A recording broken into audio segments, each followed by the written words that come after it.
กราบสวัสดีพ่อแม่พี่น้องทุกคนทุกคนจ้ามาเบิ่งพี่น้องทางไปให้ไปหน้าบ้านข่อยพี่น้องจะเห็นบ่นี่จ้าเบิ่งเพื่อสิไปได้น้องสาวเขาว่าตกลมเอาแถวว่าย่างบัดนี้ผู้หนึงขับรถผู้หนึงย่างจ้ะพี่น้องย่างลัดไปทางหน้าพี่น้องพี่ทางน้องก็บักใหญ่มาฮอดกับพี่อยู่จังเขาจะมาไถนาเนาะพี่น้องโอ้ยรถอีไถรถไถเดินตามบ่พี่น้องโอ้ยเขาก็ว่าผิดบ่ถูกนี่แหละรถไถเดินตามพี่น้องผู้ดำก็ดำไปผู้ไถก็ไถเพราะว่ามันเป็นหน้าดินทรายเนาะพี่น้องเนาะมันจะแบบทำผู้ดำก็ดำผู้ไถก็ไถคาดไปนำ ดำไปนำกันเลยดำน้ำกุนไปเลยพี่น้องถ้าบ่ซั้นนี่อุ้ยดำบ่ได้หน้าข่อยพี่น้องหน้าดินทราย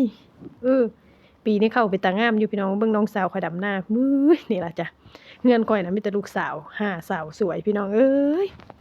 ห้าสาวสวยเพิ่นพากันดำหน้าเพิ่นไว้เนาะงึบงับเพิ่นน้องสาวข่อยเพิ่นน่ะ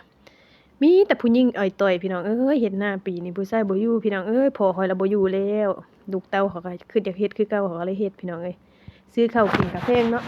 ถ้าเฮ็ดกินเอามันก็สิประหยัดไว้นำแนวนึงพี่น้องก็จ้างคนมาดำซอยจัก2-3คนหั้นนะนี่หน้าก็บ่หลายดอกพี่น้องหน้า3ไร่นึงเนาะมีนาอยู่4โทกอัน4ไร่นี่แหละจ้ะก็บ่มีหยังหลายพอได้เฮ็ดให้เฮ็ดนากินพี่น้องอยากซื้อลวงๆหลายๆมีคนอยากขายโตอยู่เด้พี่น้องแต่ข่อยบ่ละมีเงินพี่น้องขอยมีเงินก่อนข่อยสิซื้อเอาอยู่พี่น้องเห็นบ่น้องสาวข่อยก็ดำแม่ข่อยซึ่งงามาเบิ่งเขาเจ้ากินข้าวไว้ตาแซ่บตาแซ่บเบิ่งเขาดำหน้าแล้วเด้อพี่น้องมันฮู้บ่เพิ่นเอาหยังมาพุ่นน่ะ เบียร์เบยเหล้าพี่น้องเบียร์เหล้าเฮาพี่น้องเสิร์ฟได้ปะเนี่ยมาหน้าข่อยบ่ต้องห่วงยายสุยานว่าบ่ได้กินแนวน้องข่อยมักข่อยมักเสิร์ฟอย่างเดียวพุ่นผู้ไทยกับไทยไปเปลี่ยนกันเบิ่งแหน่เบิ่งน้ำในหนองพุ่นน่ะ